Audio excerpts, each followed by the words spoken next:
Did you know that President Jimmy Carter and the First Lady Rosalynn Carter actually drove the USS Los Angeles SSN 688? It is true. Stick around for this amazing story. Welcome to our channel, United States Navy Ships and Submarines.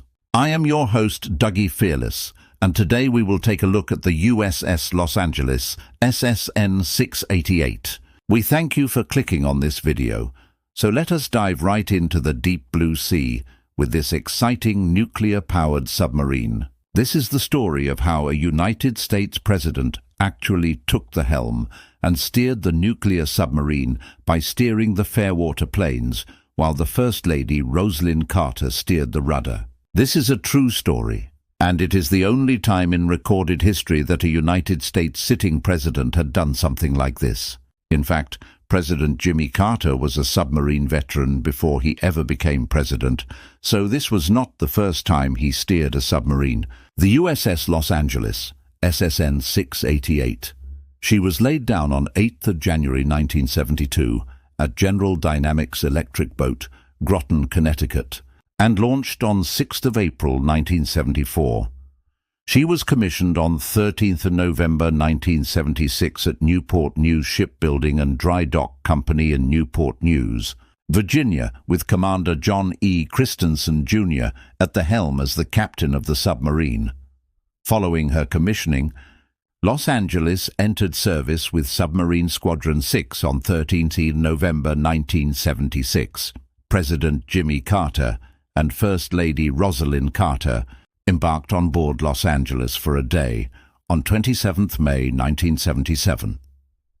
Vice Admiral Hyman G. Rickover, Assistant Chief of the Bureau of Ships for Nuclear Propulsion, invited the Chief Executive and his wife for the sail, and Vice Admiral Joseph Williams, Jr., Commander Submarine Force, Atlantic, also embarked. President and Mrs. Carter interrupted their Memorial Day weekend retreat at St. Simon's Island, Georgia, and they flew on board Air Force One from Brunswick, Georgia to Cape Canaveral and then boarded the boat. A reporter asked President Carter, a submarine veteran, if he ever suffered from claustrophobia, and the chief executive quipped, "Only when you news people are around." He continued to display his sense of humor when another person asked him if he would take the helm of the submarine. "Oh, I think so," he replied. "They've got some automatic devices to prevent serious errors." A reporter further described the chief executive, who donned a beige windbreaker in place of his grey suit coat, as in a buoyant mood while he enjoyed the light air and sunny sky. The President and First Lady stood atop Los Angeles's high sail while two tugs eased her from the pier. The Navy banned representatives of the media from embarking for security reasons, but a contingent of reporters and photographers chartered a civilian hovercraft and followed Los Angeles until she dove at 11:55. I want to take just a brief moment of your time to ask you that if you are enjoying this content, please do us a solid and smash the like button and subscribe to our channel. We are a new channel administered by Navy veterans who appreciate your support. Turn on the notifications and please share our videos with your friends on social media. We thank you from the bottom of the deep blue sea. Seriously, the bottom of the deep blue sea. Now back to the USS Los Angeles.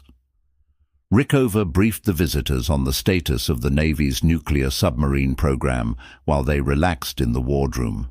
President Carter operated the fairwater planes at one point, and the First Lady briefly took over the stern planes.